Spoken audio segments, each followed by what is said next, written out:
Oggi 31 dicembre 2015 il maestro Lello Fusco, sempre presente, sempre tosto, vuole fare un brindisi con i suoi adepti. Dato che è senza voce, io tra... A valle.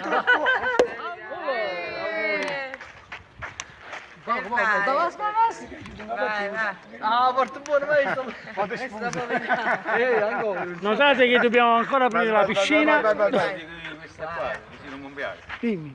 No, dico un pezzo di... Sì, io ci ho portato. Maestro, quando è che apri la piscina? Il primo gennaio si apre la piscina. Cosa? Aspetta, fammi dire.